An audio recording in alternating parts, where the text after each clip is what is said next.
সারাদিন খালি টাকা আর টাকা। কিসে তোর এত বড় সাহস হয়ে গেছে তুই আমার মুখে কথা কস? আজকে তোরে আমি মাইরে ফেলাম ফকিনির বাচ্চা। আমার মায়ের শরীরটা বানান কাপ মেয়ে অত্যাচার করেন না বাবাজি। আপনি কি ভুলে গেছেন যে আপনার মাই আমার বউ?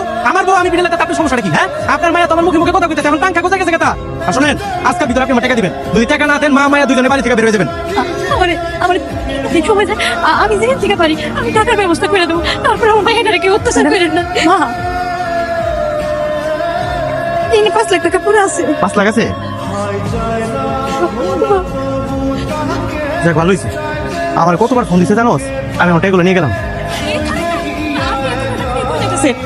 আপনি তো আমার কাছে 3 লাখ টাকা পাইতেন, এই 2 লাখ টাকা আমার আমারে দিয়ে দেন, আপনি ওই 3 লাখ টাকা আপনি নিয়ে যান। তুই একটা ছোট লোকের বাচ্চা রে। আরে তুই একটা ছোট লোকের বাচ্চা। আম্মা, আমার দেখা দাও কেমন ছোট লোকের বাচ্চা আমি বিয়ে করছি। মাত্র 2 লাখ টাকা বেশি দিত। 2 লাখ টাকা বেশি লেগে তুই এমন করতে তোর? আপনি টাকাগুলো আমার বাড়ি ফেরত দেন। কি রে, তুই আমার মুখে মুখে কথা কইতেছস? ও, বুঝতে পারছি, মানে কস্তিটা টেহা দেখে আমার লোক সামলাতে পারতেছস না? এখন তোকে 2 টাকা যদি এই বাড়িতে রাখি না, আবার কান দিলে দালাবালা বানালাবি। এই তুই বাড়িতে বাইরে কথা কই না, আপনি বাইরে। তোমার আমি টাকাগুলো দেওয়ার সময় কইলাম যে ভাই এটা কিন্তু আমার শেষ সম্ভব। ব্যবসা শুরু করার আগে তুমি আমার কত আশা দেখাইলা, কত স্বপ্ন দেখাইলা। এখন তুমি কি কইতাছো? মানে ব্যবসা সব টাকা লস হয়ে গেছে? ব্যবসায় লস লাভ হইতে পারে, তার মধ্যে এত টেনশন করে লাভ নাই, এত মাথা কামাই লাভ নেই। আমার টাকা আছে না, আমার লস হয়েছে না? খালি কি তোর একারই লস হয়েছে?